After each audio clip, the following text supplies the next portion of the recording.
한 주일 동안 잘 지내셨습니까? 오늘까지 비대면 예배로 드리고 다음 주일부터 우리가 대면 예배로 드립니다. 거기에 관한 광고 말씀부터 드리도록 하겠습니다. 원주시에서 금요일 날 연락이 와서 27일부터는 오프라인 예배로 드려도 되고 숫자의 제한도 방역 지침에만 어긋나지 않으면 괜찮다는 연락이 왔습니다. 그래서 다음 주 9월 27일 날 오프라인 온라인 병행해서 예배를 드리도록 합니다. 본인이 건강에 좋지 않다든가 또 이렇게 감염 위험에 대해서 가지고 있다고 생각하시면은 예전처럼 집에서 드리셔도 됩니다. 그러나 가능하면은 교회에서 드릴 수 있도록 하시기 바랍니다. 또 언제 우리가 또 이렇게 막 다 같이 또 온라인으로 또 드려야 되는 상황이 올 수 있다는 걸 늘 생각해서 가능하면 나올 수 있을 때 나오시면 좋겠습니다. 다만 수요 예배는 우리가 대청소 문제도 있고 명절 문제도 있어서 10월 7일부터 예배를 드리도록 하겠습니다. 새벽 예배는 지금 온라인, 오프라인 예배 다 진행을 하고 있습니다. 그리고 여러분이 아시는 것처럼 주일 예배, 수요 예배, 또 새벽 예배는 유튜브 스트리밍으로 실시간 중계를 하고 있고 그 이후의 시간들은 여러분들이 자유롭게 아무 때나 예배 드릴 수 있도록 합니다. 기억하시고 참고해 주시기를 바라겠습니다. 우리 교단에서 코로나19 극복과 나라를 위한 100일 정오 기도회를 시작을 합니다. 9월 21일 내일부터 12월 29일까지 매일 낮 12시에 우리가 하게 됩니다. 방법은 유튜브에서 기독교 대한선교회 총회본부를 검색하면 나오게 되고 거기 순서에 맞춰서 함께 예배하고 기도하는 시간들을 가지면 됩니다. 좀 더 자세한 내용들은 교회 홈페이지를 여러분들께서 참고하시면 좋을 것 같습니다. 그리고 우리가 지금 아프신 분들이 여럿 계세요. 그래서 환우들을 위한 중보 기도를 새벽 5시, 저녁 8시 30분에 진행을 하고 있습니다. 함께 동참해 주시면 고맙겠습니다. 그리고 이번 주 사랑의 도시락은 9월 21일 월요일 날로 진행을 하도록 하겠습니다. 착오 없으시기 바랍니다. 우리가 함께 모이고 있지는 못하지만 권사 취임식을 준비를 계속하고 있습니다. 10월 18일 날 방역에 문제가 없이 잘 진행될 수 있도록 여러분들께서 기도해 주시기를 바라겠습니다. 그리고 공동식사 쌀 대접은 이수병 집사님, 조현순 집사님께서 결혼 기념 감사에서 대접하고요. 그리고 이번 주에도 DPA는 온라인으로 진행을 하게 됩니다. 우리 함께 인사하겠습니다. 주님의 이름으로 사랑합니다. 주님의 이름으로 사랑합니다. 다시 한번 인사하겠습니다. 기쁨으로 예배드립시다. 다 같이 묵상 기도하심으로 하나님께 예배 드리겠습니다.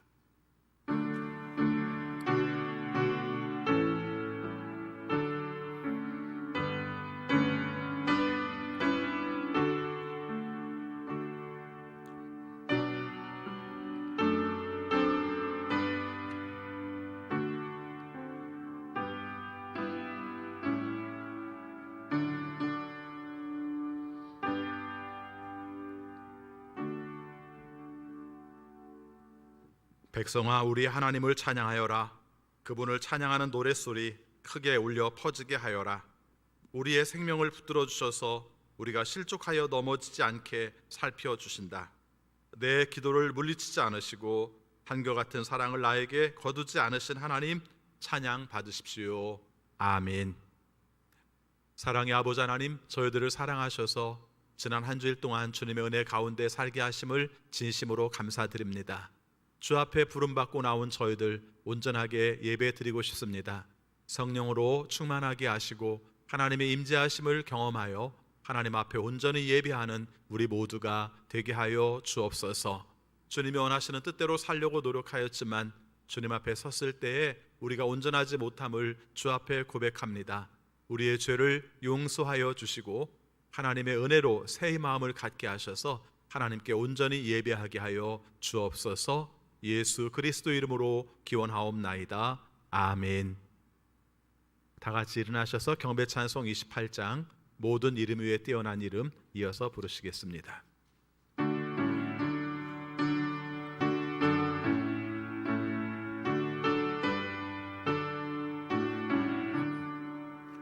복의 근원 강림하사 찬송하게 하소서.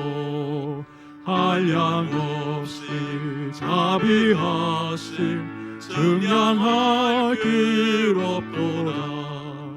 천사들의 찬송가를 내게 가르치소서.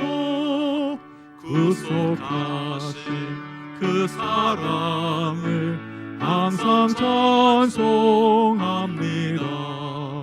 주의 크신 도움받아 이때까지 왔으니 이와 같이 천국에도 이르기를 바라네. 하나님의 품을 떠나 죄에 빠진 우리로 예수 구원하시려고 보혈을 여주셨네. 주의 귀한 은혜 받고 일생 빚진 자 되네. 주의 은혜 사슬되사 나를 주께 메소서. 우리 마음은 연약하여 범죄하기 쉬우니 하나님이 받으시고 천국을 치소서.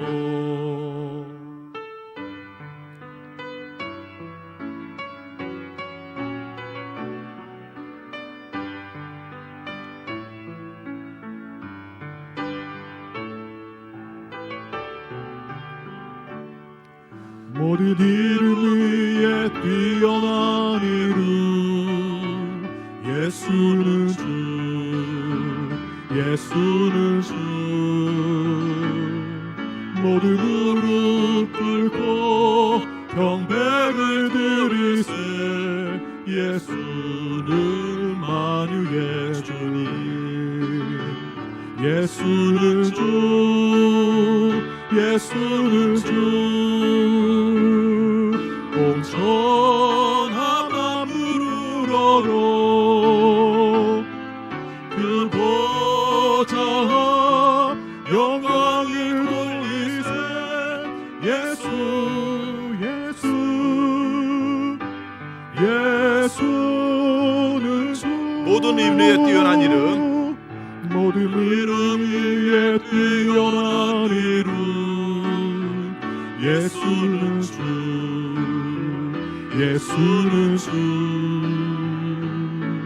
모든 무릎 꿇고 경배를 드리세.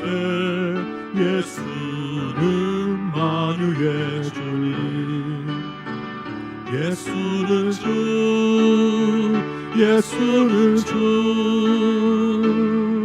온 천하 만물을 얻어 그 보좌 영광을 돌리세. 예수, 예수, 예수는 주, 예수는 주, 예수는 주, 예수는 주. 온 천하 만물을 얻어 그 보좌 영광을 돌리세. 예수, 예수, 예수는 주. 아멘. 사도신경으로 우리의 신앙을 고백하겠습니다. 나는 전능하신 아버지 하나님 천지의 창조주를 믿습니다. 나는 그의 유일하신 아들 우리 주 예수 그리스도를 믿습니다. 그는 성령으로 잉태되어 동정녀 마리아에게서 나시고 본디오 빌라도에게 고난을 받아 십자가에 못 박혀 죽으시고 장사된 지 사흘 만에 죽은 자 가운데에서 다시 살아나셨으며 하늘에 오르시어 전능하신 아버지 하나님 우편에 앉아 계시다가 거기로부터 살아있는 자와 죽은 자를 심판하러 오십니다. 나는 성령을 믿으며 거룩한 공교회와 성도의 교제와 죄를 용서받는 것과 몸의 부활과 영생을 믿습니다. 아멘. 자리에 앉으시기 바랍니다. 이 시간 함께 기도하실 때 김한수 장로님 기도 인도하시겠습니다.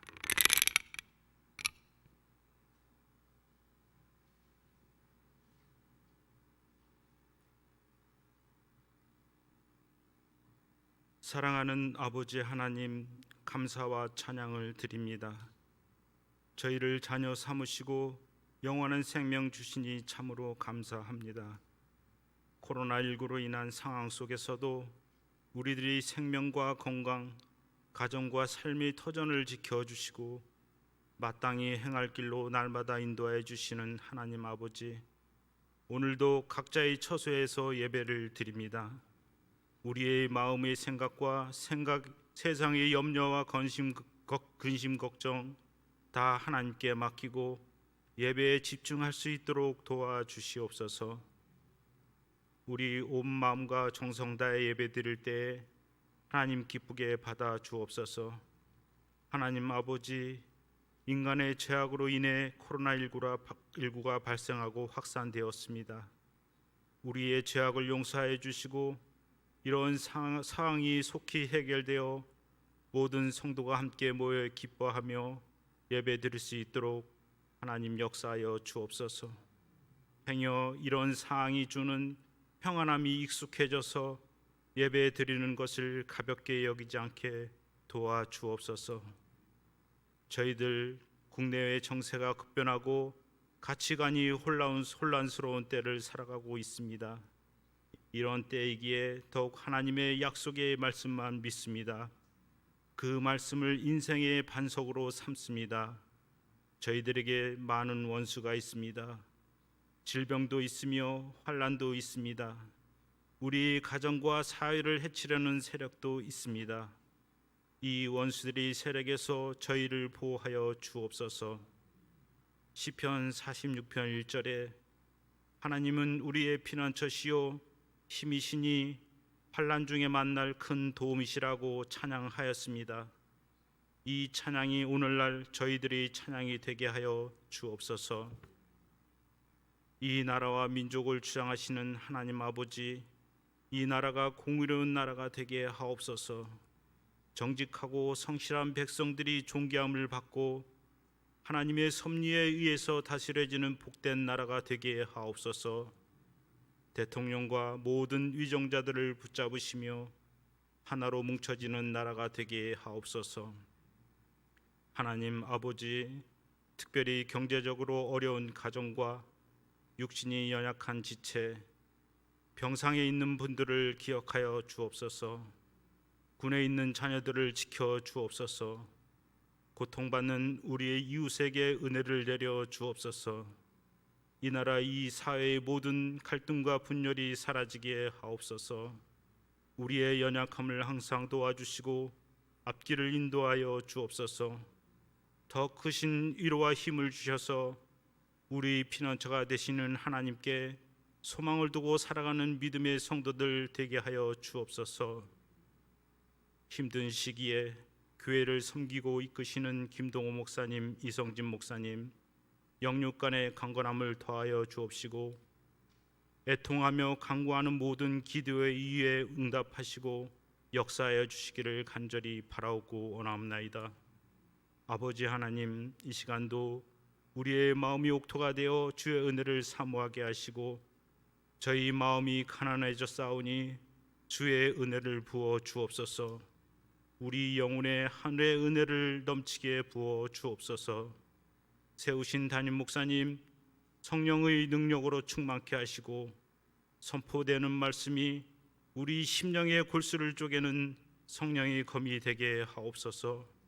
말씀을 통하여 우리 모두가 생명의 양식을 풍성히 얻는 귀한 시간 되게 하옵소서. 오직 하나님만 영광 받으시는 예배되길 원하오며 예수 그리스도 이름으로 기도드리옵나이다. 아멘.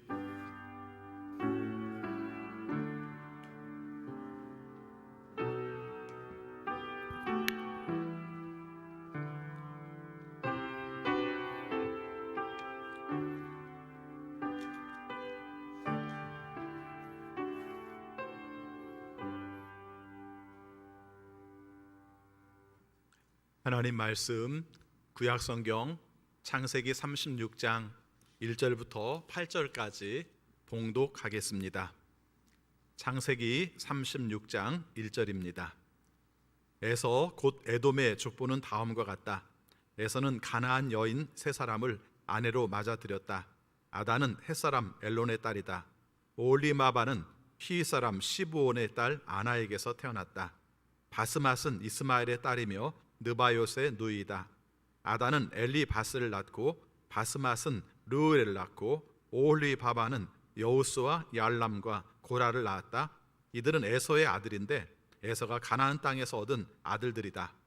에서는 아내들과 아들들과 딸들과 자기 집의 모든 사람과 집짐승과 또 다른 모든 짐승과 가나안 땅에서 얻은 모든 재산을 이끌고 아우 야곱과는 좀 떨어진 다른 곳으로 갔다.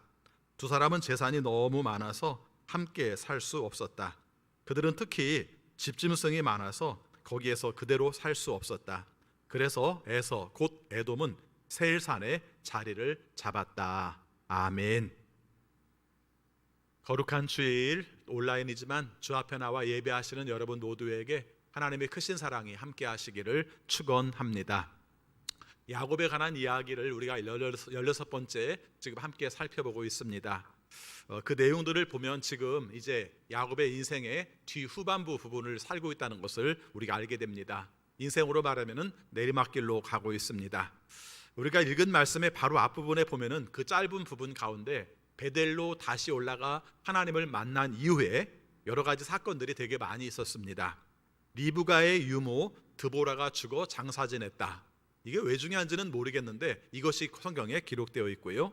그 다음에 정말 가슴 찢어지게 아픈 사건이 벌어지는데 사랑하는 아내 라헬이 베냐민을 낳다가 죽었다 하는 내용이 35장 16절부터 20절까지 등장을 합니다. 그 다음에 또 굉장히 괴로운 사건이 벌어지는데 야곱의 아들 르우벤이 야곱의 첩인 비라를 범하였다 하는 내용이 성경에 아프게도 기록이 되어 있습니다. 그리고 35장 끝부분에 아버지 이삭이 세상을 떠나서 에서와 야곱이 장례를 치렀다 하는 내용이 등장을 합니다. 오늘 다 지나가는 이야기로 살펴봅니다마는 베델로 올라간 야곱의 삶 가운데에서 모든 것이 다 형통하는 것만은 아니었다는 거죠. 죽고 또 때에 따라서는 우리의 삶 가운데서 있어서는 안 될 불상사가 생기기도 하고 이러는 과정들을 거치면서 야곱의 인생은 흘러가고 있다는 것을 말해주고 있습니다. 제가 이 부분을 강조하는 이유는요, 우리의 삶 가운데 이렇게 특별한 엄청난 사건들만 우리의 삶 속에 중요한 게 아니라 때에 따라서는 평범한, 그러면서도 우리의 삶 속에 아픈 이런 것도 우리의 인생의 한 부분이고 하나님께서 그것을 통해서 우리의 삶 속에서도 깨닫게 하시는 것을 보여주고 있다 하는 것입니다. 이렇게 그런 내용들 35장 이후에 간단한 내용들은 이렇게 우리가 정리를 하도록 합니다. 절대 간단하지는 않지만 그러나 말씀 속에서는 그 정도로 살펴보도록 하고요. 오늘 함께 읽은 말씀은 족보입니다. 여러분 창세기의 족보가 10번이 나와요. 그렇죠? 천지창조에 관한 이야기를 할 때 아담에 관한 이야기, 노아의 사적에 관한 이야기, 또 셈과 함과 야벳의 후예에 관한 이야기, 또 셈족에 관한 이야기, 데라의 후손에 관한 이야기, 그리고 이스라엘에 관한 이야기, 또 이삭에 관한 이야기, 그리고 나서 에서에 관한 이야기, 오늘 말씀이죠. 그리고 마지막 37장에서 야곱에 관해서 간단하게 기록됩니다. 근데 여러분 아시다시피 족보가 별 재미없잖아요. 그렇지 않습니까? 여러분이 아시는 것처럼 마태복음을 읽다가 1장에서 조금 지루해서 힘들어하죠. 족보 때문에 그렇습니다. 그렇죠? 족보는 힘들어할지 모르는데 성경은 이상하게도 족보에 집착을 해요. 그래서 족보에 관한 이야기들을 많이 하고 있습니다. 그런데 다른 족보는 그렇다 치더라도 오늘 나오는 창세기 36장의 예서의 족보가 그렇게 중요한가 하는 부분들을 좀 함께 살펴보려고 합니다. 그렇죠. 야곱의 족보로 하면 이해를 하겠는데 왜 하필 에서의 족보인가 하는 것이죠. 그렇잖아도 에서에 관한 이야기가 나올 때는 한 번씩 좀 이렇게 뭔가 좀 이상해요, 느낌이. 그렇죠? 그래서 우리가 생각할 때 야곱 중심으로 우리가 들었고 야곱 중심으로 살펴봤기 때문에 에서를 좀 강조하는 내용이 나올 때마다 굳이 에서를 그럴 필요가 있어? 이런 생각이 우리에게는 있어요. 그런데 성경은 묘하게도 36장 전체에 걸쳐서 에서의 족보를 기록하고 있다는 것입니다. 저는 이면을 정말 목회 34년 해오는 과정 속에서 에서의 족보를 설교하는 것 저 오늘 처음이에요. 그런데 이번에는 그게 보였어요. 그렇죠? 왜 에서의 축복가 여기에 놓여 있을까 하는 것이죠. 실제 36장은 굉장히 중요한 위치입니다. 어떤 위치냐면은 야곱의 이야기가 나오고 37장부터 요셉의 이야기가 나오는 중간 이어지는 자리예요. 그래서 가장 중요하다고도 말할 수 있는 하나의 계승되는 이야기 속에서 가장 중요할 수 있는 자리에서 왜 에서의 축복가 나왔는가 하는 것을 우리가 살펴보려고 합니다. 여러분, 사실 여기에서만 그런 게 아니라요, 이후의 역사 가운데서도 야곱과 에서의 관계는 별로 그렇게 좋지는 않아요. 그렇죠? 그래서 이스라엘이라는 나라와 에돔과의 관계는 그렇게 좋지 않은 내용들이 굉장히 많이 나오고 있습니다. 그럼에도 불구하고 에서의 축복을 언급하는 이유는 뭘까? 저는 한마디로 이렇게 말했습니다. 야곱의 일생에서 에서에 관한 것을 말하지 않고는 마칠 수가 없다는 의도가 있다는 것입니다. 그렇죠? 성경에 이렇게 써 있지는 않아요. 그런데 그 위치를 본다든가 내용을 본다든가 왜 하필 이 말씀이 나왔지? 라고 생각한다면 야곱의 일생에서 에서를 말하지 않고는 마칠 수가 없다, 이 부분을 강조하는 것이죠. 그리고 나 생각해 보니까 우리는 야곱의 키워드는 뭐라고 했어요? 복이라고 그랬어요. 근데 달리 생각해 보니까 야곱의 인생 속에서의 가장 중요한, 깔려있는 이야기 속에 가장 중요한 건 사실은 누구예요? 에서예요. 그렇죠? 우리는 야곱 중심으로만 살폈기 때문에 복에 관한 내용을 살폈겠습니다만은 야곱의 삶 가운데서 살필 때는 처음 시작부터 마지막까지 그 삶 가운데서 에서와의 관계의 문제가 언제나 연결되어 있다는 것을 생각할 수 있는 겁니다. 그래서 전체적인 전제를 이렇게 말할 수 있습니다. 왜 36장에서 에서의 축복가 나와? 이렇게 말한다면은 야곱의 인생에 있어서 에서를 말하지 않고는 야곱의 인생을 마칠 수가 없어, 이런 전제를 가지고 오늘 말씀을 함께 살펴보려고 합니다. 저는 오늘 본문의 말씀을 통해서 세 가지 정도 에서의 족보가 나오는 이유를 살펴보려고 합니다. 첫 번째입니다. 여러분, 놀라운 사실은요, 에서가 굉장히 많이 변화되고 있다는 겁니다. 여러분, 야곱이 변화되는 것은 이해를 하겠는데 에서가 변화를 하고 있다는 거예요. 어떻게 본다면 야곱보다도 에서가 더 많이 변화되는지도 모른다는 것입니다. 우리 여기서 굉장히 당황스러워요. 하나님께서 선택하신 사람이 더 잘 돼야지, 하나님께 선택하지도 않은 에서가 잘 되면 어떻게, 이런 마음을 가질지 모르지만 묘한 것은 성경에서 말하고 있다는 거예요. 그러면서 에서가 많은 변화들을 겪고 있다는 것입니다. 여러분, 지금까지 우리가 함께 살펴본 내용 가운데서 그 부분을 한번 살펴볼까요? 여러분이 아시는 것처럼 야곱이 귀향을 해요. 귀향을 할 때 제일 중요한 키워드가 누구예요? 에서가 나를 죽일 텐데, 에서가 나를 미워할 텐데라는 그 증오심, 에서의 증오심이 야곱의 키워드였습니다. 그렇죠? 근데 여러분, 여러 가지 우여곡절이 있었고 하나님의 개입이 있었습니다만은 그냥 다 제쳐놓고 에서의 행동의 몇몇만 바라본다면은 놀라워요. 그렇죠? 여러분, 야곱이 왔을 때 여러분 그 말씀을 기억할 겁니다만은 야곱을 처음 만나게 되었을 때 에서가 한 행동을 보면 놀라워요. 뭐가 놀랍습니까? 에서가 달려와요. 야곱이 달려간 게 아니라 에서가 달려와요. 그리고 끌어안고 목을 안아서, 그리고 입을 맞추고, 그리고 나서 야곱과 에서가 같이 펑펑 울어요. 이 내용에서도 강조하는 내용이 있습니다. 야곱은 같이 운 것밖에 없어요. 그렇죠? 달려와서 목을 끌어안고 키스를 하고 그런 다음에 같이 울었지, 그 앞의 내용들은 다 누가 한 겁니까? 에서가 했다는 것입니다. 여러분, 이거 가볍게 보면 가볍게 볼 수 있지만 하나님께서 이렇게 하셨으니까 에서의 마음이 움직였어, 이렇게 말하면 그럴 수 있지만 우리 인생도 마찬가지 아닙니까? 하나님께서 그렇게 하심으로 말미암아 그 에서가 변화되어서 오히려 자기가 죽이고 싶었던 야곱을 끌어안고 키스하고 눈물을 흘리는 그런 존재가 되었다면 이 에서는 많은 부분에서 변화되고 있다는 것을 우리에게 말해주고 있습니다. 야곱은 눈치를 보면서 에서에게 호감을 사려고 많은 짐승들을 이렇게 주었어요. 그랬더니 여기서 에서가 뭐라고 말합니까? 안 받아요. 그러면서 이렇게 말합니다. 나는 넉넉하다. 그러니 너희 것은 네가 갖도록 해라. 이렇게 말합니다. 여러분, 사실 복이라는 것이 장자의 명분이기도 합니다만은 사실은 재산과도 관련되지 않았을까요? 그렇게 생각한다면 물질에 대한 욕심이 나지 않았을까요? 우리가 이미 화해하는 차원에서 내가 받음으로 말미암아 내가 재산도 드릴 수 있다면 좋다고 생각하지 않았을까요? 에서가 그렇게 안 하더라는 겁니다. 에서의 마음이 이미 넓어져 있었고요, 그리고 자신의 삶 가운데 물질적으로 넉넉하게 있었고요, 이 삶 가운데서 굳이 야곱의 것을 받아야 될 이유가 없다고 생각을 한 겁니다. 나중에 에서가 받아요. 받는데 어떻게 받는 줄 압니까? 야곱이 사정을 합니다. 그렇죠? 하나님께서 나에게 이렇게 주셨으니 나를 받아들인다면, 그렇게 말합니다. 야곱이 나를 받아들인다면 이 선물을 받아주십시오, 이렇게 말하니까 그 사람의 받아준다면이라는 그 말 때문에 이걸 받아들여요. 여러분, 제가 오늘 말씀을 통해서 말할 때마다 어떤 면에서 바라본다면 야곱보다 에서가 더 성숙해져 가고 있는 내용들을 우리가 볼 수가 있다는 것입니다. 여러분, 오늘 말씀에서 정말 중요한 내용이 나옵니다. 오늘 제가 길어서 족보 36장 1절부터 8절까지 말씀만 읽었습니다만은 뒤에 계속 족보가 나옵니다. 근데 그 내용, 족보의 내용, 오늘 읽은 말씀 가운데서도 그 가운데서 눈에 띄는 장면이 한 장면이 있어요. 그게 뭔 줄 압니까? 오늘 여기서 보면은 이렇게 말합니다. 여러분, 에서와 그 다음에 야곱이 서로 떨어져 살았다는 것입니다. 앞에 나온 내용에 보면은 야곱이 에서가 야곱에게 같이 가자고 말했을 때 같이 안 갔다는 내용을 여러분은 기억을 하는데, 오늘 말씀에서는 조금 다르게 표현을 해요. 그러니까 아마 사는 지역이 거의 근접한 지역이었었는데 나중에 에서가 옮겨간 이유 중에 하나가 어떤 내용이었냐면은 우리가 함께 목축업을 하다가 함께 서로 그 목축업의 내용들이 많아서 풀을 뜯길 면적들이 점점 좁아지게 되었을 때 충돌할 것 같은 마음이 들어서 에서가 먼저 옮겨갔다는 겁니다. 이것도 신기한 내용이죠. 그렇죠. 마치 아브라함과 롯의 관계 속에서 뭔가 땅 문제 때문에 갈라졌던 것과 똑같은 복사판처럼 보이는 이야기가 오늘 말씀 속에 숨겨져 있어요. 자, 우리 한번 볼까요? 6절 말씀입니다. 같이 읽습니다. 에서는 아내들과 아들들과 딸들과 자기 집의 모든 사람과 집짐승과 또 다른 모든 짐승과 가나안 땅에서 얻은 모든 재산을 이끌고 아우 야곱과는 좀 떨어진 다른 곳으로 갔다, 이렇게 말을 합니다. 여러분, 이것도 가볍게 보면 가볍지만 내용으로 바라볼 것 같으면 먼저 있었던 사람이 누구예요?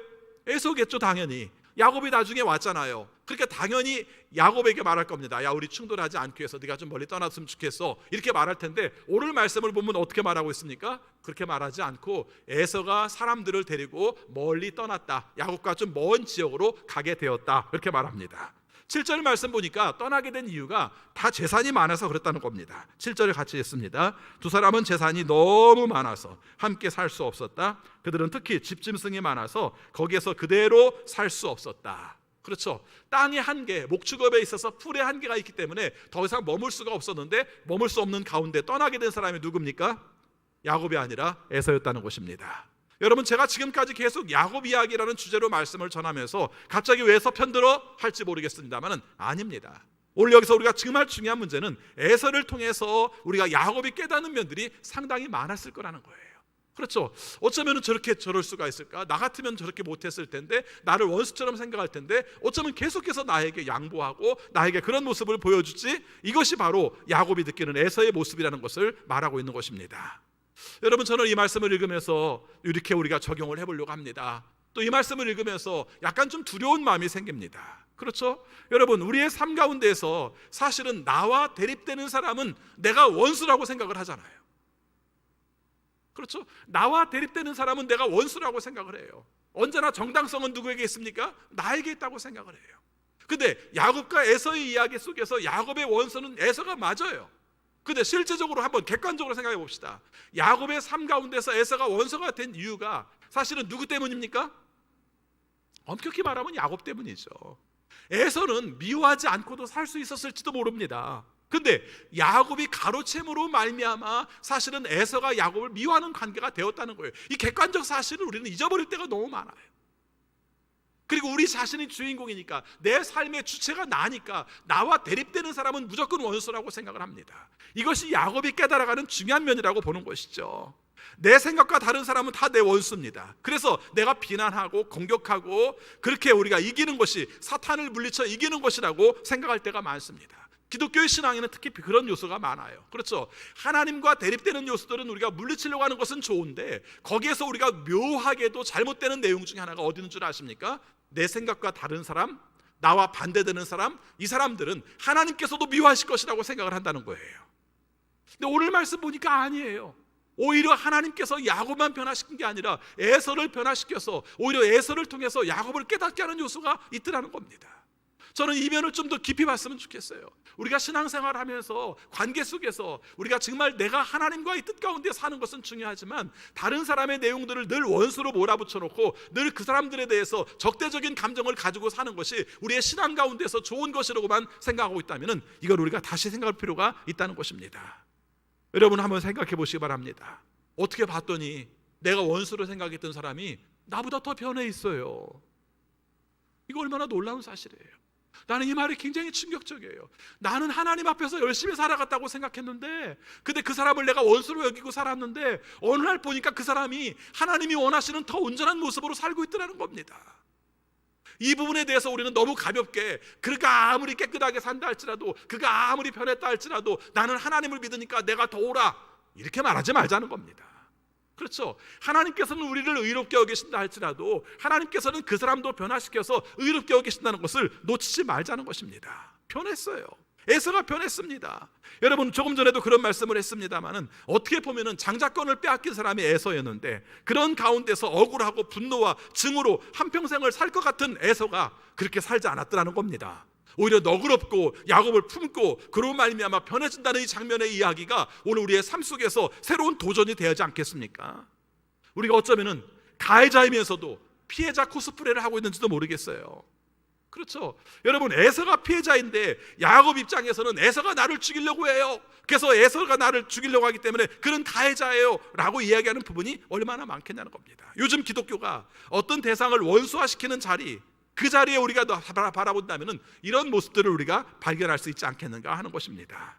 정작 우리가 원수화시킨 그 대상을 우리가 더 너그럽게 바라봐야 되는데, 어떤 면에서는 그 사람들이 우리를 더 너그럽게 바라보고 있는 것이 아니겠는가. 이것이 야곱에게 느꼈을 면에서는 얼마나 큰 충격이었겠는가. 에서의 변화가 야곱에게 어떤 변화를 미쳤겠는가. 저는 그런 면을 봤습니다. 두 번째입니다.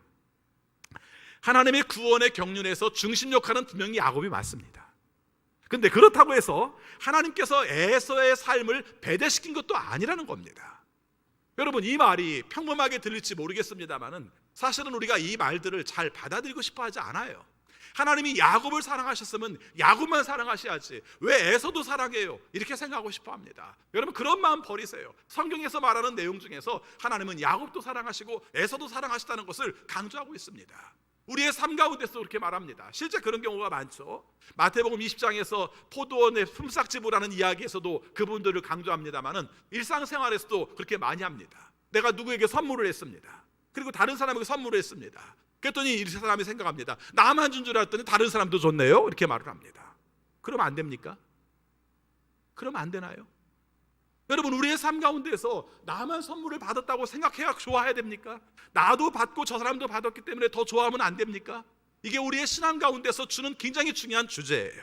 그렇죠? 여러분, 보시기 바랍니다. 에서의 이야기가 그렇다고 야곱의 이야기만큼 굉장히 발전되고 굉장히 많이 등장을 해서 성경의 주요의 내용으로 기록되지는 않아요. 그러나 그렇다고 해서 우리가 후손에 관한 이야기들을 없애버린다든가 배제한다든가 절대 그러지도 않는다는 것입니다. 오늘 나오는 이야기 속에서도 강조하는 내용 중에 보면은 하나님께서 에서의 자손들도 굉장히 번성했다, 번성시켰다, 그렇게 말씀을 하십니다. 그렇죠? 여러분, 36장 말씀을 다 읽지 않았습니다만은 실제로 36장 이야기 속에 보면은 에서는 한 민족이 되는 게 아니라 여러 민족이 돼요. 그렇죠? 야곱의 후손들이 그냥 이스라엘 한 자손이 되지만 사실은 에서의 자손들은 아말렉 자손도 되고 에돔 자손도 돼요. 그렇죠? 나중에 이렇게 바뀌어가는 그런 것들을 우리가 보게 되는 것입니다. 하나님께서 아브라함을 통해서 축복을 주셨을 때 이삭을 통해서만 축복을 주신 것이 아니라 이스마엘을 통해서도 하나님께서 축복을 주셨다는 것입니다. 성경은 그 말씀을 하고 있어요. 그래서 하나님의 방식대로 하나님의 축복하는 그 내용들을 우리가 함부로 말하지 말고 가볍게 여기지 말라는 것을 분명히 말씀하고 있다는 것입니다. 여러분, 이 부분들을 우리가 놓치지 말았으면 좋겠습니다. 하나님께서 야곱의 아들들만 축복하신 것이 아니라 에서의 아들들과 에서의 후손도 축복을 하셨습니다. 이들이 서로 종족을 달리하지만은 다 하나님의 피조물이라는 것을 우리에게 강조하고 있는 것입니다. 이런 면에서 우리가 가지고 있는 차별의식들, 하나님은 우리만 사랑한다는 차별의식들은 우리가 버려야 될 중요한 내용이라고 생각합니다. 아니, 엄격히 말한다면 하나님 앞에서 차별의식을 가지고 다른 사람들은 하나님이 사랑하지 않으셔 라고 말한다면 그건 하나님을 우리가 모욕하는 것과 똑같다는 것을 살필 수 있습니다. 그런 의미에서 인종차별이라든가 지역차별이라든가 이런 모든 일들은 사실은 하나님의 뜻에 거스르는 일이다, 이렇게 말할 수가 있는 것입니다. 모든 민족은 하나님의 축복을 통해서 태어난 사람들입니다. 그 사람들이 우리가 보잘것없다 할지라도 그 사람이 저주받아 태어난 것이 아니라 그들도 축복받아 태어난 것이라는 것을 우리가 잊지 말자는 것입니다. 모든 사람은 하나님께서 축복하기를 원하십니다. 복 주기를 원하시는 하나님의 뜻을 우리가 제한해서는 안 된다는 것입니다. 나라는 세계에 갇혀서 오직 내가 부자가 돼야 되고 내가 모든 것을 통치해야 되고 내가 모든 것을 가져야만 된다는 사고방식은 하나님이 원하시는 잣대에서는 어긋난다는 것입니다. 더불어 사는 걸 행복하게 여기고요, 모든 사람들이 복받는 걸 행복하게 여기고요, 그것이 진정으로 우리의 삶 가운데서 역사하시는 뜻이라는 것을 놓치지 말자는 것입니다. 또 한 가지 있습니다. 여러분, 오늘 본문에 나오는 내용은 아닙니다만은 사실 이후로도 에돔의 그 에서의 가문들과 야곱의 가문들은 부딪힐 일이 되게 많아요. 그렇죠? 부딪힐 일이 많습니다. 여러분, 실제적으로 이스라엘이 출애굽해서 가나안 땅으로 들어가려고 할 때 에돔이 길을 열어주지 않아서 직접 가지 못하고 돌아서 갔다고 성경에 기록이 되어 있어요. 그렇죠? 그러면은 에돔의 후손들은, 에서의 후손들은 야곱에게 있어 걸림돌이 돼요. 그래서 그들과 싸울 이유가 있습니다. 근데 하나님이 그렇게 하지 말라고 그러세요. 이게 중요하잖아요. 분명히 그들이 명분을 줬어요. 길을 가로막아서 가지 못하게, 내가 너희들에게 피 하나도 안 줄 거야, 그냥 지나가기만 할 거야, 그러니까 길을 내줘, 이렇게 말하는데 안 줬어요. 근데 하나님께서는 그냥 두라고 말을 해요. 그렇죠? 여러분, 뒤에 나중에 보면요, 남유다가 바벨론에 의해서 패망할 때 에돔이라는 나라는, 에서의 후예들은 형제 국가를 배신하고 바벨론의 편을 들어요. 또 예루살렘이 몰락할 때 도와주기는커녕 한통속이 되어서 바빌론과 함께 이스라엘을 저주하는 역할들을 감당해요. 오죽하면은 성경에서 오바댜라는 성경은 바로 하나님께서 에돔을 보복하신다는 내용을 기록한 성경으로 기록되어 있습니다. 제가 이렇게 말씀드린 이유는요, 사실 둘 관계가 별로 좋지 않아요. 별로 좋지 않은 것 같은데도 하나님께서는 놀랍게도 그들을 인정하라는 겁니다. 뭘로요? 형제로. 에서와 야곱과의 관계는 화해로 끝났을지 모르지만 그 뒤에 가서 관계가 안 좋은 관계로 살고 있는 그 관계 속에서도 이스라엘 사람들에게 하나님께서 계속 강조하는 것은 그들을 받아들여라, 그들을 이해하도록 하라, 그들을 용서하도록 하라, 그들과 다투지 말라, 그들은 너의 형제니라라고 말씀하셨다는 것입니다. 추석 명절이 다가와요.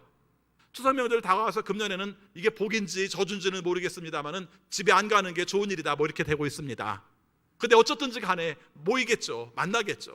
만났을 때 가장 사실은 알고 보면 행복하고 즐거워야 될 관계, 가족 관계가 만나서 서로 행복해야 되는데 그게 아니라 서로에 대한 부담들 때문에 힘드는 경우들이 많아요. 저는 어떤 면에서는 명절들이 조금 더 간소해졌으면 좋겠다는 생각을 합니다. 그렇죠? 일에 대한 스트레스 때문에 서로 다투고 갈등하는 관계가 될 바에는 그렇게 하지 말고 함께 한자리를 모여서 함께 식사하고 그다음에 조상들을 기리는 시간을 갖고 그냥 헤어지는 게 오히려 낫지 않겠는가, 이런 생각도 해봅니다. 아무튼 중요한 것은 여러분, 어떤 갈등의 문제가 있다 할지라도, 어떤 고민의 문제가 있다 할지라도 그는 너의 형제니 그를 증오하지 말라라는 하나님의 말씀을 우리가 기억하다는 것입니다. 신명기 2장 4절과 5절에 나오는 말씀입니다. 또 백성에게 지시하라고 하시면서 말씀하시기를, 너희가 세일에 사는 에서의 자손 곧 너희 친족의 땅 경계를 지나갈 때에는 그들이 너희를 두려워할 터이니 매우 조심하여라.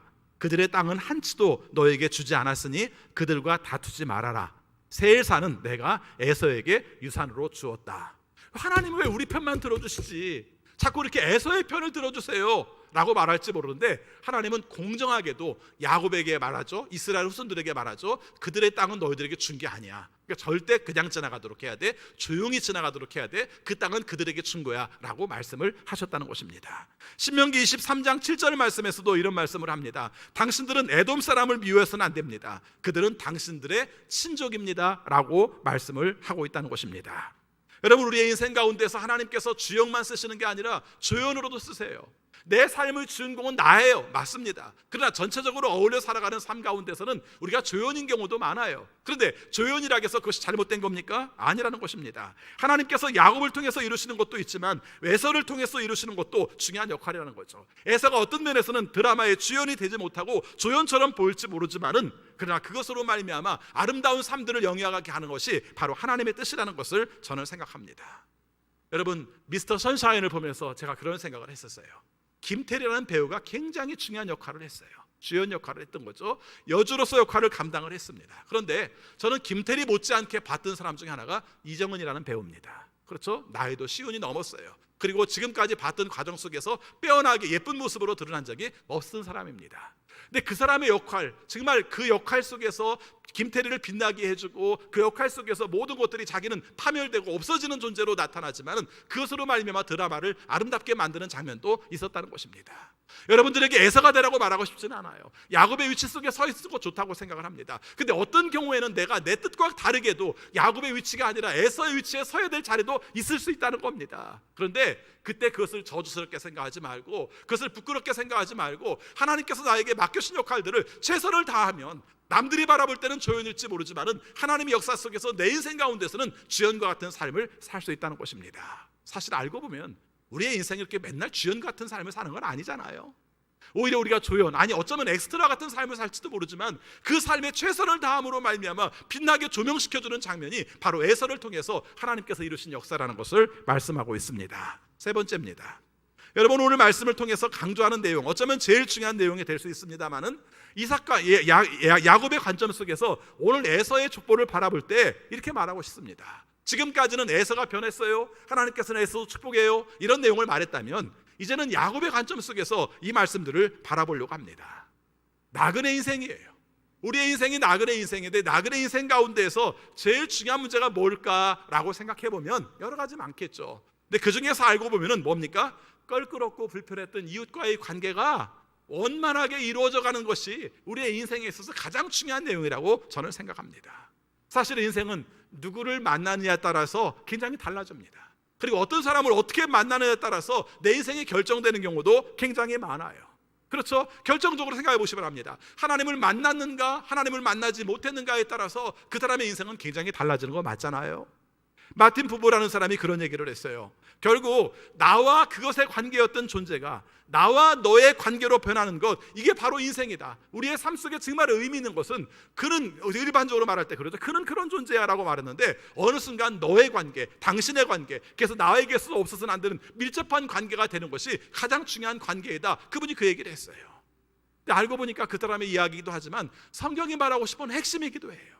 그렇죠. 하나님마저도 그것이었어요. 그였어요. 근데 어느 순간 보니까 하나님과 나와의 관계는 1대1의 관계, 밀접한 관계였어요. 하나님을 믿고 나서 상대방들을 바라봤습니다. 그 사람들로 바라봤습니다. 근데 어느 순간 바라봤더니 그 너무 중요한 존재예요.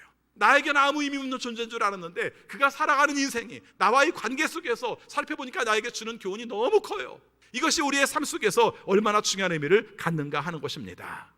헨리 나우엔이라는 사람이 그런 얘기를 했어요. 영적인 삶이란 무엇이냐? 영적인 삶이란 무엇이냐? 하나님에게로, 자기 자신에게로, 그리고 그런 다음에는 이웃에게로 발돋움하는 것이 바로 영적인 삶이다, 이렇게 말했어요. 참 짤막한 얘기인데 맞아요. 그렇죠? 하나님께로 한 걸음 더 나가는 것, 나 자신을 온전하게 들여다보는 것, 그리고 나서는 다른 사람에게로 한 단계 발걸음을 더 내딛는 것이 바로 영적인 삶이다, 이렇게 말을 한 겁니다. 그러면서 이런 얘기를 해요. 우리가 살아가는 모든 삶의 내용들은 사실은 다 낯선 타인과의 만남이라는 겁니다. 그렇죠? 늘 우리는 그걸 두려워하지 않습니까? 낯선 사람을 만날 때 어떻게 될 것인가, 그 사람과의 관계에서 어떻게 관계를 맺어갈 것인가, 이걸 힘들어합니다. 그러다 보니까 낯선 관계 속에서 처음 갖는 마음들이 어떤 마음인가? 헨리 나우엔은 두려움에서 비롯된 적개심이라는 표현을 썼어요. 그렇죠? 생각해보면 그래요. 상대방들을 바라볼 때마다 그가 나를 속일지 몰라, 그 사람이 나에게 어렵게 할지도 몰라 하는 그런 적개심, 두려움을 가지고 있지 않습니까? 그런데 그 두려움에서 비롯된 적개심이 그리스도의 영적인 삶으로 말미암아 뭘로 바뀌어요? 환대하는 삶으로 바뀐다는 것이죠. 그래서 낯선 이에게 자리를 마련해주고 또 우리가 동료가 되고 친구가 되어주는 관계, 이것이 바로 우리가 하나님이 원하시는 영적인 삶으로 가는 관계라고 말을 해주고 있는 것입니다. 성경에서 에서의 자리를 마련해 준 내용을 바라보면 이런 내용들을 말하고 있는 것이죠. 원수를 손님으로 바꾸는 것, 그 다음에 형제와 자매가 이루어져서 온전하게 느낄 수 있는 것, 자유롭고 두려움 없는 자리를 마련하는 것, 이것이 바로 우리의 삶 가운데서 정말 우리가 감당해야 될 몫이라는 것을 말해주고 있습니다. 저는 이번에 야곱의 이야기를 읽으면서 분이엘에 관한 이야기가 굉장히 마음에 와 닿았어요. 여러분, 야복강에서 하나님과 씨름한 이야기를 했었죠. 그 장면에서 씨름을 나고 난 다음에 자기가 환도뼈가 부러지고 그런 다음에 하나님을 뵙고도 내가 죽지 않다니 라고 말을 해서 나온 말이 분이엘. 분이엘은 하나님의 얼굴이라는 뜻이에요. 그래서 하나님의 얼굴을 보고도 죽지 않다니 라는 말을 해서 분이엘이라는 말이 나와요. 그렇게 가볍게 지나갈 말인데 이 분이엘이라는 말에서 나올 때 제가 온전히 연상해 본 내용 중에 하나가, 정말 야곱이 처음에 야복강에서 싸울 때 그 존재가 하나님이라고 생각하고 싸웠을까 하는 겁니다. 여러분 같으면 하나님하고 싸웠겠어요? 어쩌면 원수인 줄 알고 싸웠겠죠. 내가 이렇게 힘든 가운데서, 뭔가 어두움 가운데서 나에게 나타나서 나에게 씨름을 걸어오는 존재에 대해서 정말 두려움의 존재, 어두움의 존재, 정말 못마땅한 존재로 생각할 수도 있었겠죠. 그래서 그때 제가 잠깐 지나가듯이 하는 말 중에 하나가, 어쩌면 에서로 알고 싸웠을 수도 있을 것이다. 그렇죠? 에서 자체는 아닐지 모르지만은 에서로 알고 싸웠을 수도 있을 것이다. 근데 부대끼는 가운데에서 함께 지내는 가운데서 씨름하는 가운데서 비록 자기가 무너지는 자리에 있다 할지라도 그런 가운데서 하나님을 발견해 간다 이런 말을 했었어요. 그리고 나서 놀랍게도 그 다음에 바로 에서를 만나는 장면이 나오는데 그때 에서를 만났을 때 야곱이 한 말 중에 하나가 바로 이 이야기예요. 내가 형님을 배우니 하나님을 뵙는 것과 같습니다라는 말을 해요. 이것을 어떤 면에서 바라본다면 야곱이 비열하게 비굴하게 죽지 않으려고 형님을 하나님과 같은 존재로 떠받들어서 말하는 내용도 될 수 있습니다만은 거의 이렇게 마지막에 와서 바라보니까 어쩌면 야곱의 고백은 그냥 지나가는 말로 잠깐 살겠다고 한 말이 아니라 우리의 마음속에 영원히 남아있어야 할 말씀이 아니겠는가 하는 것입니다. 무슨 말이냐면 사실은 내가 원수로 여기는 사람의 얼굴을 바라보는데 어느 순간인가 그 사람의 얼굴이 하나님의 얼굴로 보이더라는 거예요. 야곱의 고백은 그냥 고백이 아니라 내 삶 속에서 이르러야 될 목표의 지점, 꿈의 지점, 소망의 지점이라는 것을 말씀해주고 있다는 겁니다. 여러분, 신앙이라는 게 그거예요. 내 삶 속에는 원수로 보였던 얼굴인데 어느 순간 그에게도 하나님이 함께 하시는 걸 경험해요. 그도 하나님의 피조물이고 하나님께서 구원하시기 위해서 예수 그리스도를 죽게 하신 것도 그를 위한 것이고 이 마음을 갖기 시작한다면 우리의 마음은 놀랍게도 변화되는 거 아니겠습니까? 여러분, 그래서 분이엘의 신앙을 늘 생각하세요. 당신의 얼굴 속에 하나님의 얼굴이 보입니다. 원수의 얼굴에서 하나님의 얼굴이 보입니다가 우리의 신앙의 목표예요. 그래서 하나님께서 그를 위해서 구원하셨고 그를 위해서 우리와 함께하게 하셨습니다. 내 삶 속에 그까지도 받아들일 수 있는 것이 내 삶의 신앙의 목표입니다라는 것을 강조하고 있는 것입니다. 여러분, 우리에게는 도도는 신부가 있어요. 그렇죠? 뭐가 있습니까? 나는 구원받지만 저 사람은 구원 안 받았으면 좋겠어요. 나는 하나님의 은혜 가운데서 많은 복을 누렸으면 좋겠지만은 저 사람까지 포함되는 건 나는 기분 나빠요. 더군다나 내가 싫어했다고 생각한 그 사람이 하나님의 복을 많이 받는다고 말하면 나는 싫어요. 이런 마음이 우리에게 있다는 것입니다. 그거 고쳐지면 여러분들 굉장히 높은 단계의 영적으로 성숙한 단계예요. 내가 원수처럼 여겼던 그도 하나님이 사랑하시다니 얼마나 다행스러운 일인가. 그가 비록 악하고 정말 다른 사람들에게 피해를 존재는 준 줄 알았는데 그가 하나님께서 쓰시는 존재이고 하나님께서 그에게도 함께 하신다는 걸 아니까 내 마음은 너무 좋다라는 마음을 가졌다면 여러분은 영적으로 성숙한 단계라는 것을 말하고 있습니다. 점점 마지막이 가까우고 있습니다만은 나중에 야곱의 복은요, 재산을 많이 받은 게 복이 아니라 장자권을 많이 받은 게 복이 아니라 하나님께서 변화시켜가는 자신의 모습을 발견하는 게 바로 야곱의 복이라는 것을 경험하게 된다면 오늘 말씀에서 에서의 축복을 통해서 에서의 족보를 통해서 야곱에게 주는 정말 중요한 교훈은 바로 분이의 신앙으로 맺어져 가고 있다는 것을 말하고 있습니다. 여러분, 사실은 야곱이 굉장히 더디게 변화해요. 그래서 어떤 면에서는 그것이 우리에게 위로가 되기도 해요.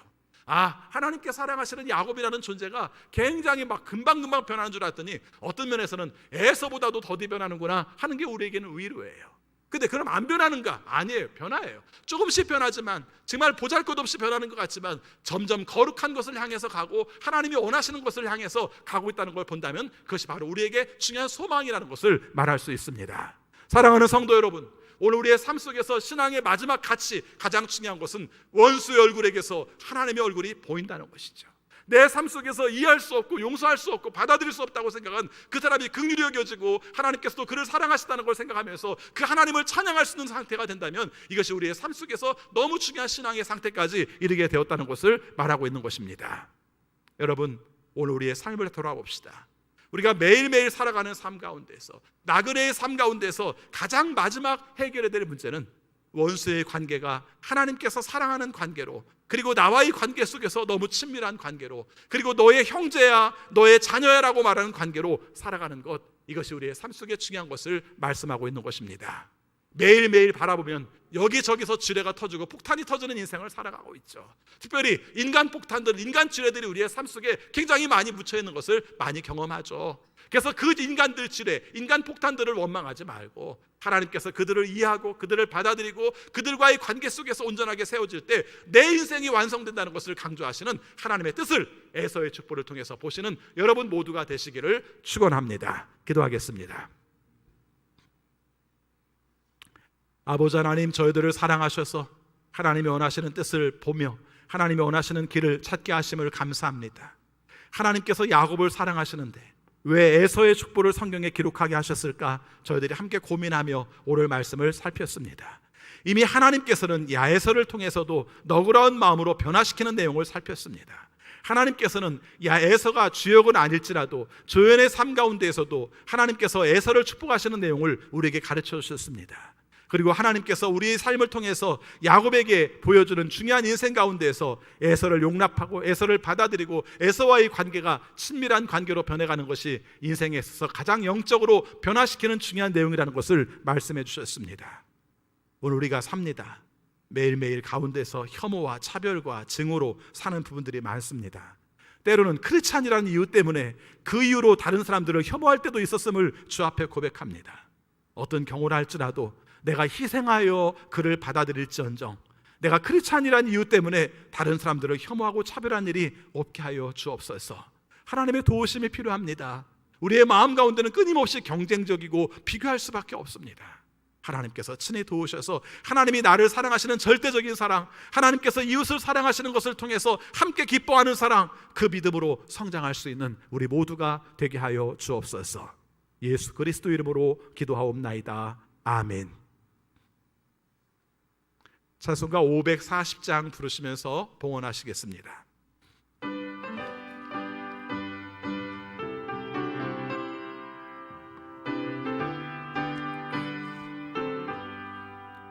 주의 음성을 내가 부르니 사랑한다는 말일세. 믿는 마음으로 주께 가오니 나를 영접하소서. 내가 매일 십자가 앞에 더 가까이 가오니 구세 주의 흘린 보배 피로써 나를 정케 하소서. 주여 넓으신 은혜 베푸사 나를 받아주시고 나의 품은 뜻 주의 뜻같이 되게 하여 주소서. 내가 매일 십자가 앞에 더 가까이 가오니 구세 주의 흘린 보배 피로써 나를 정케 하소서. 주의 보좌로 나아갈 때에 어찌하니 기쁠까.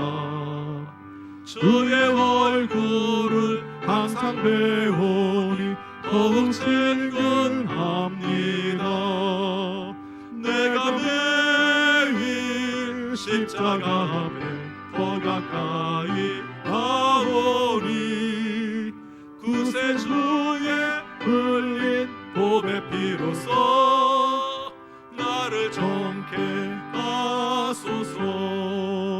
우리 구주의 넓은 사랑을 증량할 자 없으며 주가 주시는 참된 기쁨도 헤아릴 수 없도다.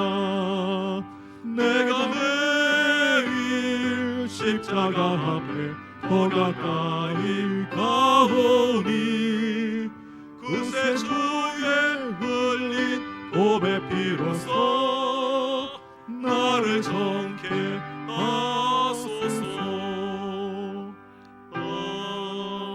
아멘. 아버지 하나님, 오늘도 오늘의 말씀을 주심을 진심으로 감사합니다. 저희들에게 일용할 양식 주시고 건강 주셔서 감사합니다. 가족을 주시고 이웃을 주셔서 외롭지 않게 해주셔서 감사합니다. 우리에게 이를 주셔서 소득과 보람을 경험하게 하심을 감사합니다. 이 마음을 모아 주 앞에 감사의 예물을 드리오니 주여 받아 주옵소서. 그리고 우리의 삶 가운데 복 내려주시되 언제 어떤 경우를 할지라도 원수의 얼굴에서 하나님의 얼굴을 볼 수 있는 우리의 삶이 되게 하여 주옵소서. 아버지, 코로나19로 말미암아 겪는 어려움을 주님께서 굽어 살펴보시는 줄 압니다. 저희들이 어떻게 감당해야 될지, 언제까지 감당해야 될지 어려움을 가지고 있습니다. 주님께서 속히 이 문제를 해결해 주셔서 종식되게 하셔서 자유로운 일상을 찾을 수 있도록 인도하여 주옵소서. 코로나19로 말미암아 겪는 어려움들을 주님 굽어 살피셔서 백신이 치료제가 빨리 개발되게 하여 주옵시고, 이 일들을 저지하기 위해서 노력하는 방역당국과 의료진들이 주님 안에서 이 일들을 잘 감당할 수 있도록 인도하여 주옵소서. 경제적인 어려움을 가지고 또 우리가 어떻게 극복해야 될지, 어떻게 견뎌야 될지 고민하는 우리 성도들을 기억해 주셔서 고난의 때에 주시는 특별한 하나님의 은혜를 허락하여 주옵소서. 선교사님들을 기억하여 주옵소서. 힘들고 어려운 시기들이지만 그러나 그것을 통해서 주시는 하나님의 은혜도 경험하게 하여 주옵소서.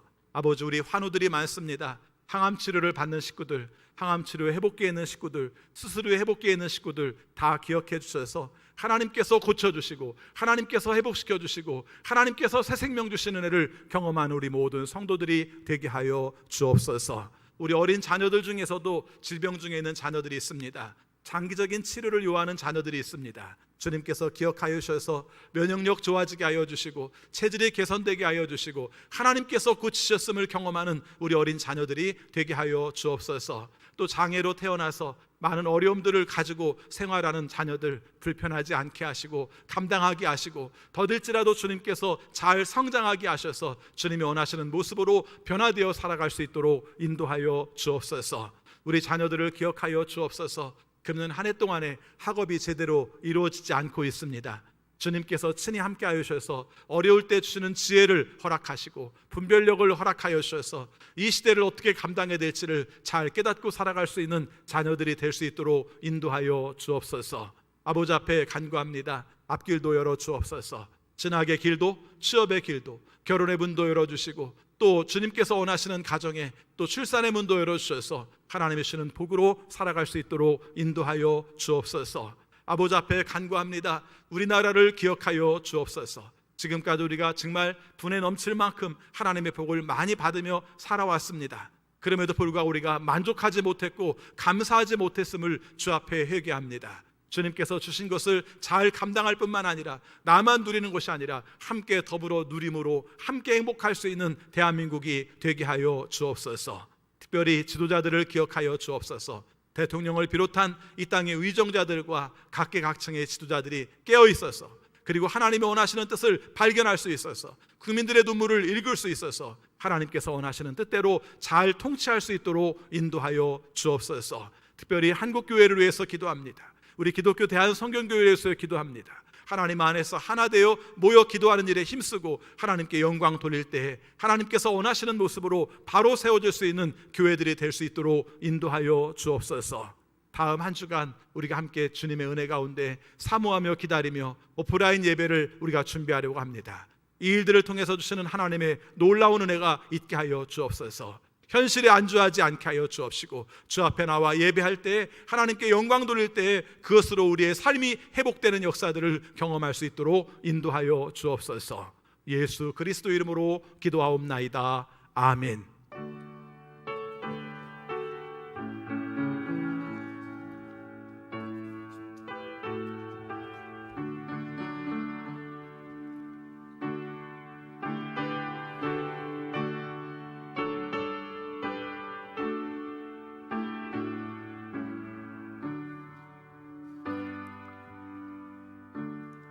다 같이 일어나셔서 결단의 찬양 부르시겠습니다.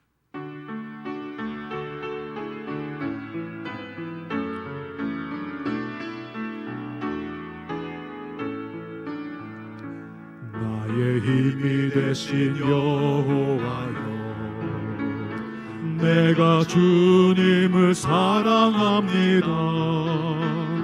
주는 나의 반석이시며 나의 요새시라. 주는 나를 건지시는 나의 주 나의 하나님, 나의 피할 바위시여 나의 방패시라. 나의 하나님, 나의 하나님, 구원의 불이시여 나의 산성이라.